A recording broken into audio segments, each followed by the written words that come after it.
The judge's gavel slammed hard against the desk as he stood, cutting through the murmurs in the Hopeville City Hall courtroom. The smell of stale coffee mixed with the musty varnish of old wooden chairs made the air heavy, almost stifling. It was a routine settlement hearing, one of those drawn-out disputes over furniture supply contracts, but the judge was tired and ready to leave. Then he said the words that changed everything. "You can pick any wife for free," he quipped, smirking at the defendant in a way that drew nervous chuckles from the small crowd. The silence that followed was as heavy as a storm cloud. Caroline felt her stomach twist. Sitting in the back row, as always, she was practically invisible. At 28, her body bore the scars of a world that had little room for women like her. Heavy, they called her. Plain, they whispered. Alone, they assumed. She gripped her hands in her lap, feeling the fabric of the navy dress she'd sewn specially for today. Not that she expected anything to come of it. She was just there to follow the case that could impact the carpentry shop where she worked as an office manager. Then a hand shot up in the middle of the room, firm, decided. "I choose her," Matthew said, pointing directly at Caroline. The room erupted in chaos, glasses clinking, chairs scraping, heads turning. Caroline's face burned, not from embarrassment but from a rage she didn't even know she had.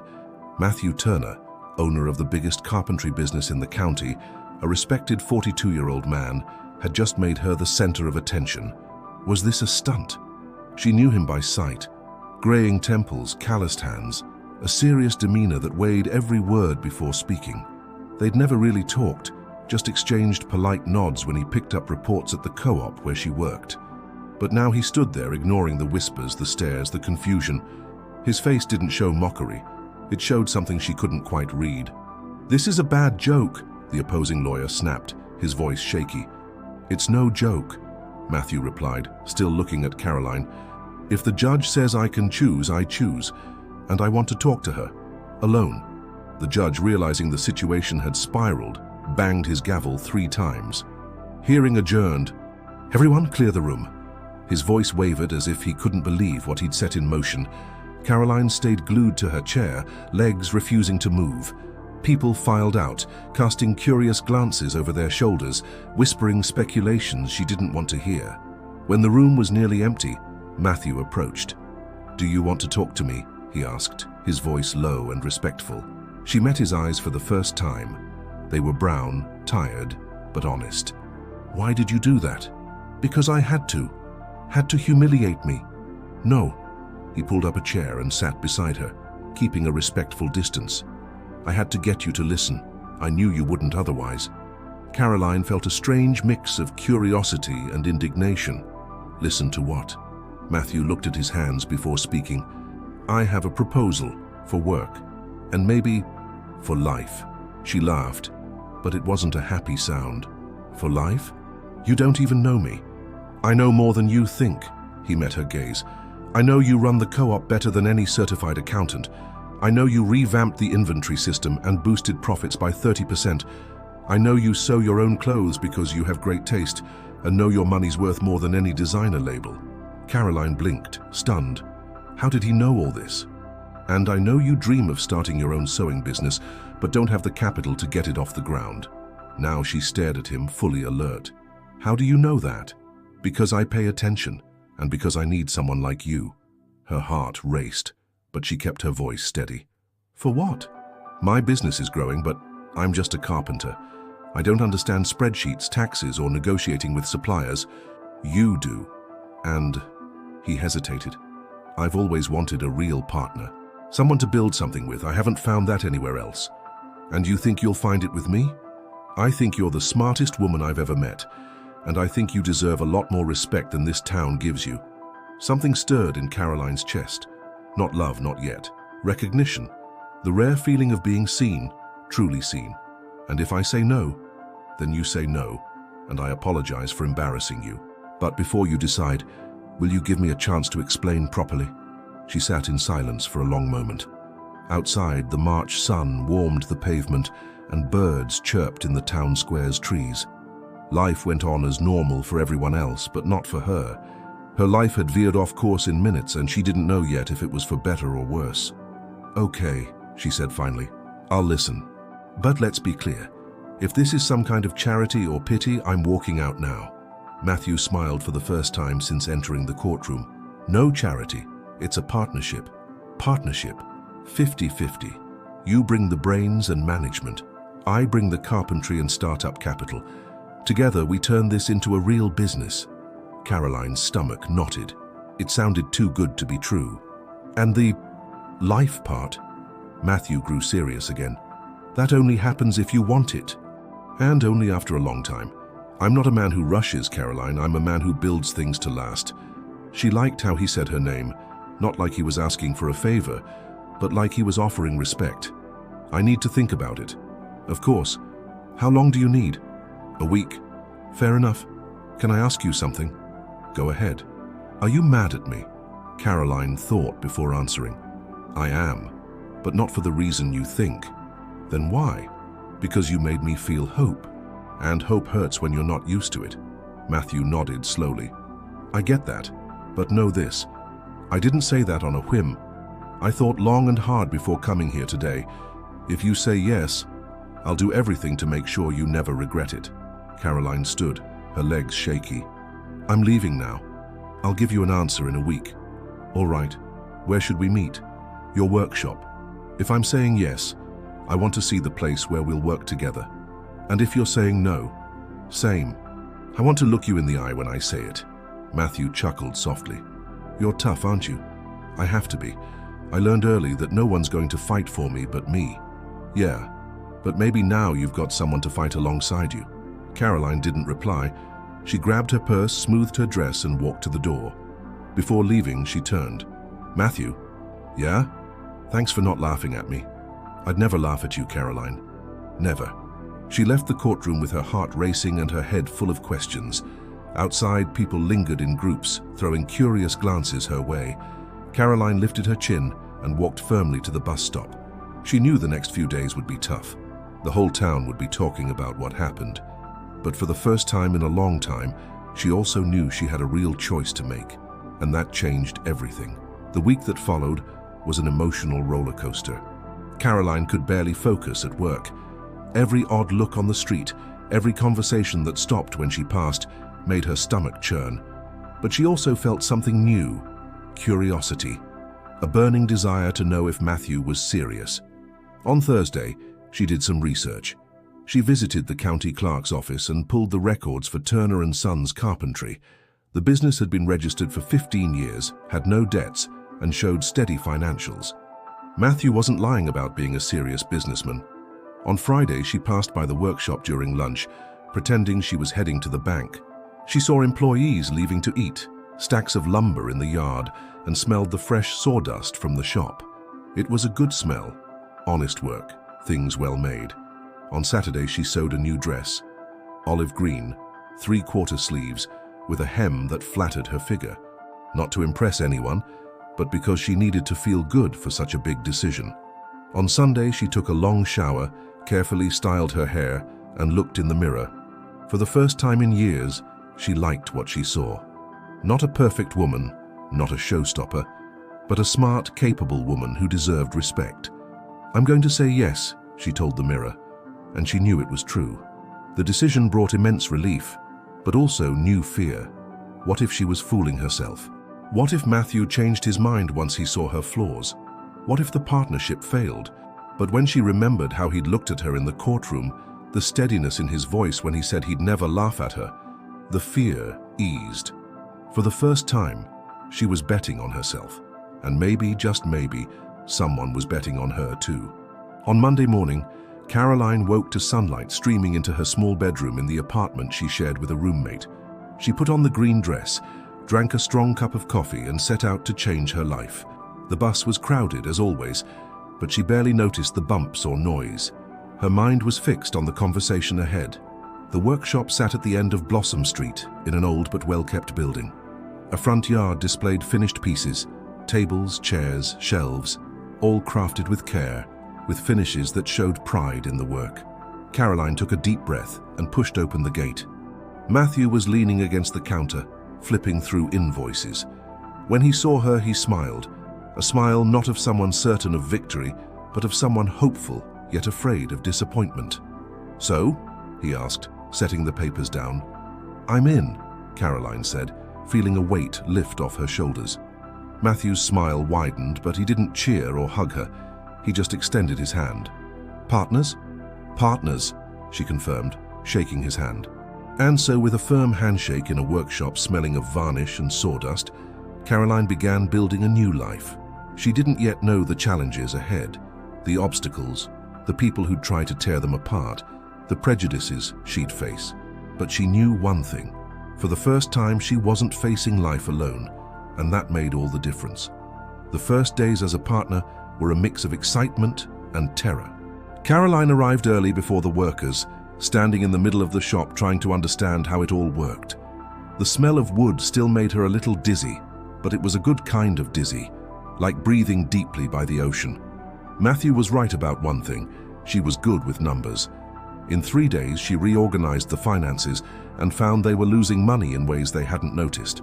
Suppliers charging different prices for the same product, taxes paid twice, orders delivered without proper profit margins. How did you guys survive this long? She asked on Thursday, showing Matthew the spreadsheets. He scratched his head, sheepish. Working hard and hoping for the best, I guess. Caroline laughed. It was funny to see this confident man so lost in front of an Excel sheet. Well, you won't need to pray as much anymore. At least not about money. That's when John, the shop's longest-serving employee, chimed in. I don't know if it's a good idea letting a woman handle the company's money, he said, loud enough for everyone to hear while pretending to mutter. Women spend too much, don't know how to save. The silence was heavy. Caroline's face flushed, but not from shame, from clean, focused anger. John, she said, her voice calm but firm, want to see how much the company was losing before I got here? No need, miss. I know how things work around here. Do you? Caroline opened the spreadsheet and turned the screen toward him. Then explain why you paid the same tax twice last month, or why you bought screws for double the price I got this morning. John turned red, but stayed silent. And since you think women can't save, she continued, take a look at the savings I made this week alone. She showed the numbers. In 5 days, she'd cut costs by 15% without sacrificing quality. Matthew, who'd been watching quietly, stepped forward. John, Caroline's my partner, and from these numbers she's already saved our month. So you'd better get used to it because she's here to stay. John grumbled something and went back to work, but Caroline knew this wouldn't be the last time she'd have to prove herself. In fact, she was starting to realize she'd have to prove herself every day, to everyone, all the time. At night, when they stayed late to balance the day's books, she and Matthew talked about everything: incoming orders, supplier issues, ideas to streamline production. Those were the moments Caroline felt most at ease. Matthew listened, really listened, asked smart questions, and took her suggestions without the surprised look men often gave when she knew something. Can I ask you something? She said one night while sorting invoices. Sure. Why did you never get married? Matthew stopped writing and looked at her. Tough question. You don't have to answer if you don't want. No, it's fine. He leaned back. I thought about it a few times, but I always felt like the women wanted a version of me that wasn't real, you know? The guy with a good income, a house, who could provide security, but they didn't want to know the real me. Caroline nodded. I get it. And you? Why haven't you married? She gave a bitter laugh.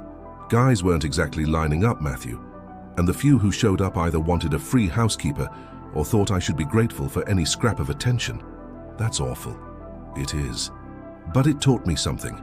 I can live just fine on my own, and if I ever choose to share my life with someone, it'll be because they're worth it, not out of loneliness or desperation. Matthew looked at her with an expression she couldn't quite read. And do you think I might be worth it? The question caught her off guard. Her heart raced, but she kept her voice steady. I'm still figuring that out. Fair. They sat in silence, but it wasn't awkward. It was the kind of silence between people getting to know each other.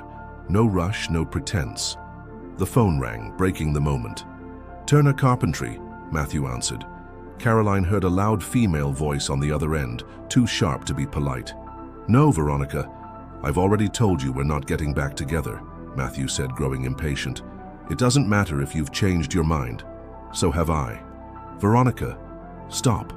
It's been over for 2 years. No, I'm not having dinner with you, and no, I don't want to talk in person. Caroline pretended to focus on the papers, but she caught every word. "Because I'm building a new life, Veronica, and you're not part of it." When he hung up, Caroline couldn't resist. Ex-fiancé? Ex-girlfriend? The kind who doesn't get that it's over? Oh! Caroline tried to sound nonchalant, but a pang of jealousy surprised her. Where had that come from? "She showed up here yesterday afternoon wanting to talk. I guess someone told her about our partnership. And she didn't like it?" Matthew laughed. "You could say that. She said some pretty nasty things about you." Caroline's stomach tightened. "What kind of things?" "Stupid stuff. Not worth repeating." "Matthew, I need to know. If we're working together, I need to know what kind of trouble this could cause." He sighed. "She said you were taking advantage of me. That it was obvious a woman like you could never get a guy like me otherwise." Caroline felt like she'd been punched. "A woman like me?" "Caroline, no, it's fine. I know exactly what she meant by a woman like me." She was angry. People say dumb things when they're mad, but it's still what she thinks, and probably what half the town thinks. Matthew stood and walked over to her. "Caroline, look at me." She raised her eyes, fighting back tears. "I don't care what Veronica thinks. I don't care what the town thinks. The only opinions that matter about our partnership are yours and mine. But this could hurt the business. If people think, let them think. Our work will speak for itself." Caroline wanted to believe him, but it was hard. She'd spent her life hearing what people thought of women like her, and now, for the first time, she had something good, something she could lose if the gossip got out of hand.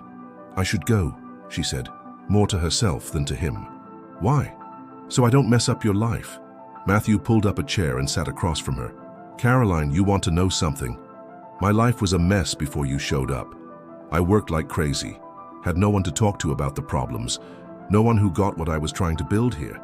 You came in and fixed things in a week that I couldn't solve in years. That's just work.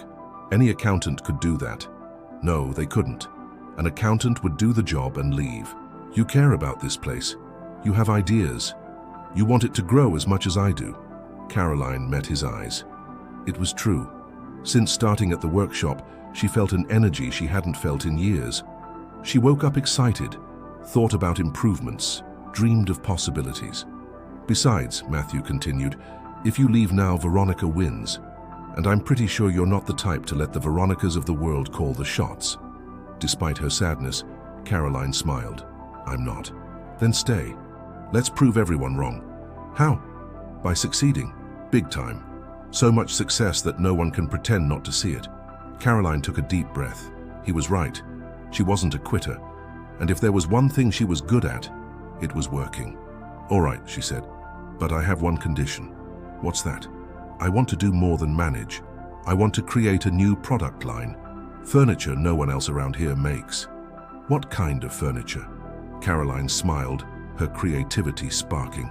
"Furniture for small homes, for apartments, for people who don't have much space but still want nice things." Matthew thought for a moment. "That's a great idea.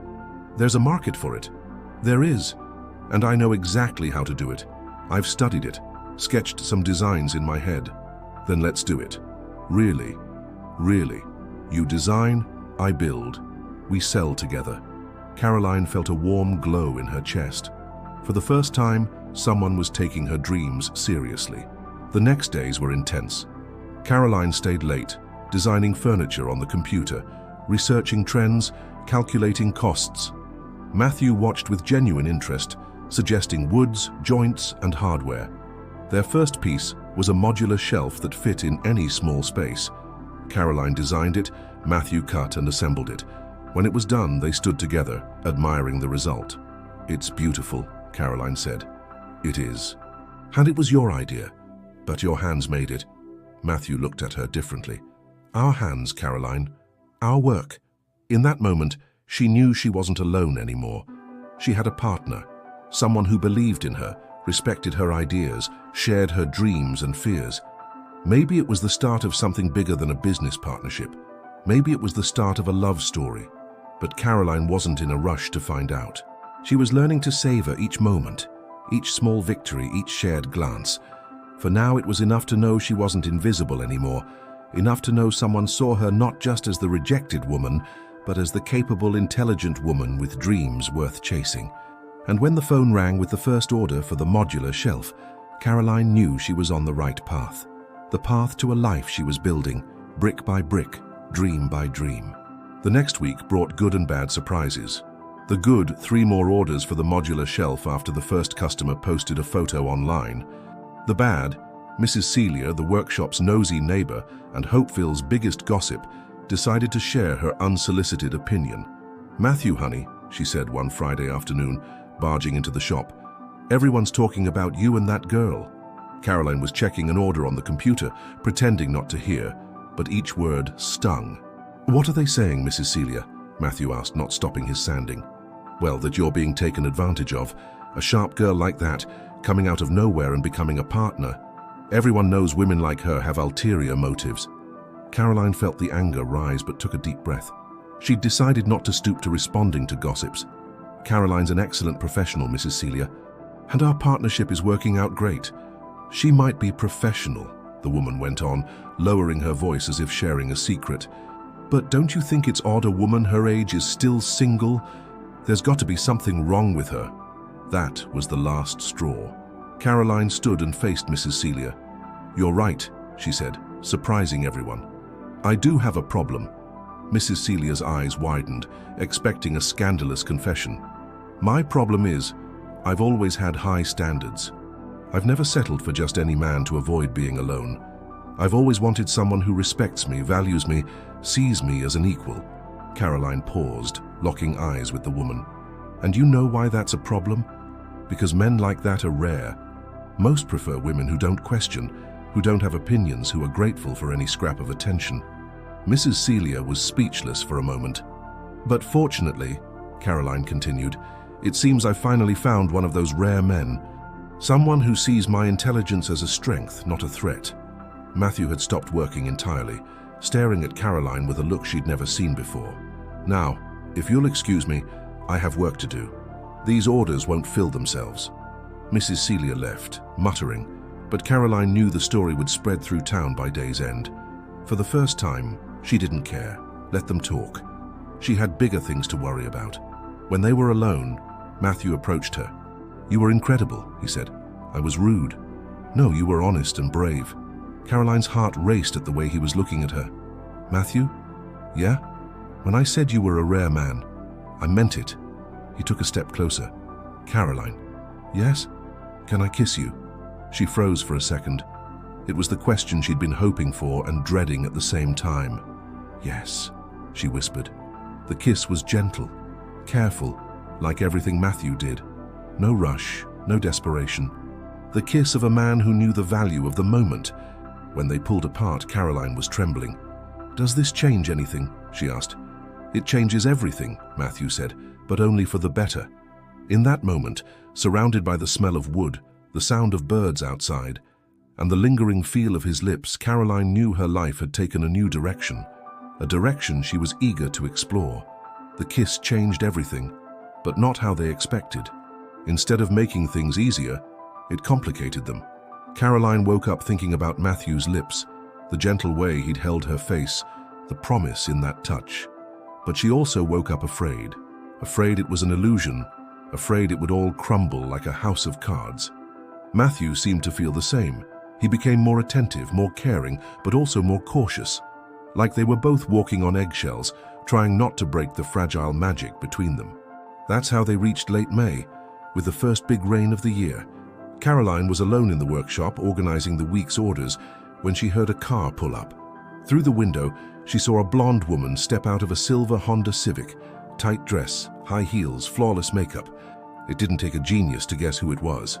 Veronica walked in without knocking, with the confidence of someone who once owned the place. "You must be Caroline," she said, scanning the room as if sizing up the changes. "And you must be Veronica. I need to talk to you." Caroline saved her file and turned to face her. "About what?" "About Matthew. He's not here right now." "I know. That's why I came to talk to you." Veronica pulled up a chair without asking and sat down. Caroline stayed standing, making it clear this wouldn't be a long conversation. "Look, Caroline, I'll be straight with you. You seem like a smart woman, so you must understand the situation. What situation? Matthew's going through a phase. You know, a guy in his 40s, single, sometimes gets a little confused. But he'll get tired of this game and come back to reality. Caroline felt the anger rise but kept her voice steady. And what's reality in your opinion? That you two don't match. This is just an adventure for him. And you're going to get hurt in the end. It's a shame you wasted your time coming here, Caroline said, because I'm not discussing my personal life with you. Veronica laughed, but it wasn't a kind laugh. Personal? Caroline, everyone knows this partnership is a sham. You don't have money to invest, you don't have business experience. What do you have to offer a man like Matthew? The question stung because Caroline had asked herself the same thing 1,000 times. Hearing it from someone else felt like a slap. I have competence, she replied. Competence he can hire. What he really wants is, well, you know what it is. Caroline's blood boiled. No, I don't. Why don't you enlighten me? He wants to feel like the good guy, the one who saved the poor rejected girl. Men love playing hero, Caroline, but it passes.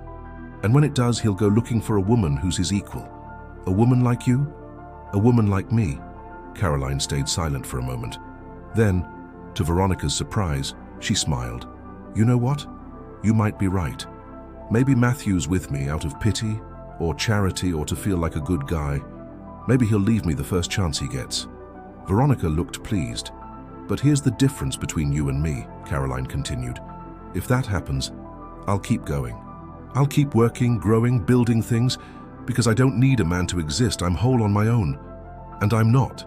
You're here, on a Friday afternoon, trying to win back an ex by talking to the woman he's with now. What do you think? Veronica flushed. You don't know me. No, I don't. But I know a desperate woman when I see one. Desperate. Desperate. Because if you were really the right woman for Matthew, he wouldn't have ended things. And if you were really happy without him, you wouldn't be here. Veronica stood abruptly, knocking over the chair. You'll regret talking to me like that. Maybe. But at least I'll sleep with a clear conscience. After Veronica stormed out, slamming the door, Caroline collapsed into the chair. Her hands shook, her heart raced. On the outside, she'd been strong and confident. Inside, she was falling apart. What if Veronica was right? What if it was all just pity? What if Matthew woke up one day and realized he could do better? That's how Matthew found her when he returned, sitting at the computer, typing mechanically, eyes red from holding back tears. What happened? He asked, tossing his keys on the counter. Nothing. Caroline, I know you. What happened? She thought about lying, pretending everything was fine, but she was tired of carrying it all alone. Veronica was here. Matthew's face darkened. What did she want? To convince me you're with me out of pity. And you believed her? Caroline looked into his eyes. I don't know what to believe anymore, Matthew. He pulled up a chair and sat across from her. Then let me tell you a story. Matthew, I'm not in the mood for... Please hear me out. Caroline nodded. I remember the first time I saw you, he began. 2 years ago, at a co-op meeting. You were explaining a funding project for small businesses. You spoke with such passion, such confidence that I was hooked. Caroline frowned. She didn't remember that day. After the meeting, I tried to talk to you, asked if you wanted to grab a coffee. I don't remember that. Because you barely looked at me, said you were in a hurry and left. Matthew, no, let me finish. I left that meeting knowing I'd met the most interesting woman in Hopeville, and knowing she had zero interest in me. Caroline's heart tightened. For months after, I found excuses to stop by the co-op, hoping for a chance to talk to you. But you were always polite and distant. Why didn't you try another way? Because I respected your space. And because I'm shy about these things. Always have been. Matthew paused, as if gathering courage. When I chose you that day in the courtroom, it wasn't a spur-of-the-moment thing. It was the first chance I'd had in 2 years to make you notice me. You're saying you planned it, not the situation, but when the judge made that stupid joke, I saw an opportunity and took it, even knowing you'd probably hate me for it. Caroline stayed silent, processing. And about the pity. Caroline, I don't feel sorry for you. I feel admiration, envy even. You're the strongest person I know. Strong. You built a life alone in a town that doesn't make it easy for women like you. You didn't let the cruel things people said break you. You turned every rejection into fuel to grow. The tears Caroline had held back all afternoon started to fall. If anyone should feel sorry for anyone, Matthew continued, it's you for me. I'm a 42-year-old man who's never built a real relationship because I was always too scared to open up. Matthew, I'm not with you out of charity, Caroline. I'm with you because you make me want to be a better man. Because when I wake up and know I'll see you, the day feels brighter. Because when you smile, it feels like everything's worth it. Caroline couldn't speak. She just cried. And if that's not enough for you, if you think you deserve more, I get it. But don't let anyone convince you what we have isn't real. She stood and hugged him tightly, breathing in the smell of sawdust on his shirt, feeling his strong arms around her. I'm sorry, she whispered. For what? For doubting you. You're not to blame for doubting. Life taught you to doubt. They stood there, wrapped in each other's arms, as the rain grew heavier outside. Caroline felt like she was waking from a nightmare. No, more than that. Like she was waking from a lifetime of nightmares. Matthew? Yeah? I love you. She said it softly, almost inaudibly, but he heard, and when he pulled back to look into her eyes, Caroline saw she had nothing to fear. I love you too, he said. For 2 years. This kiss was different. No hesitation, no fear. The kiss of someone who'd finally found their place in the world.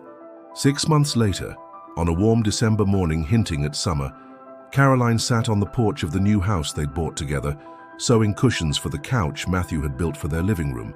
The workshop had grown so much, they'd hired 2 more employees. The small space furniture line was a hit in 3 neighboring towns. John, who'd grumbled at the start, now sang Caroline's praises. Mrs. Celia stopped gossiping about them after ordering a custom kitchen and loving it so much she recommended it to all her friends. Even Veronica had moved on. Word was she was dating a lawyer from Chicago and seemed happy. Coffee's ready, Matthew called from the kitchen. Coming, Caroline replied, finishing the last cushion. When she walked in, he was leaning against the counter, holding 2 steaming mugs and smiling in that way that still made her heart race. What? She asked. Nothing. Just thinking. About what? How life's funny. If someone told me a year ago I'd be here in this kitchen, having coffee with the most incredible woman in the world, I wouldn't have believed it. Most incredible woman in the world is a stretch. Not to me. Caroline took one of the mugs. And if someone told me I'd find a man who loves me exactly as I am, without trying to change me, I wouldn't have believed it either. Well, believe it now. Because it's true. They sipped their coffee in silence, looking out at the backyard where Matthew had planted a cherry tree that was already bearing its first fruit. Matthew? Yeah. Thank you. For what? For choosing me that day. Thank you for saying yes. Caroline smiled. You're welcome. And there in that simple kitchen, with the smell of coffee mingling with the scent of cherries drifting through the window, she knew she'd found something she thought didn't exist. True love. A love that didn't apologize for existing, that didn't shrink to fit others' expectations, that grew every day like the plants in their yard. It wasn't a movie ending with dramatic music and flower petals. It was better. It was real. It was hers, theirs. And when the phone rang with another order, another opportunity to grow, Caroline answered with the smile of someone who'd built her own story of happiness, brick by brick, choice by choice, love by love. The Hopeville City Hall, where it all began, still stood in the town square. Sometimes Caroline passed by and remembered that day her life changed. She didn't feel anger toward the judge who made the joke, or resentment toward those who laughed. She felt gratitude. Gratitude because it took that humiliation to get her here, to learn that sometimes love comes in the most unexpected way, at the most unlikely moment, through the least expected people. And if anyone asked her the secret to happiness, Caroline would answer without hesitation, it's accepting that you deserve to be loved, exactly as you are. And when someone sees that, don't be afraid to believe. Because true love, she'd learned, doesn't come to save anyone. It comes to add, to build together, to share dreams and multiply joys. That's what she and Matthew did. They built together. A life, a business, a future. And they discovered that when 2 people truly love each other, nothing's impossible. just endless possibilities waiting to be realized.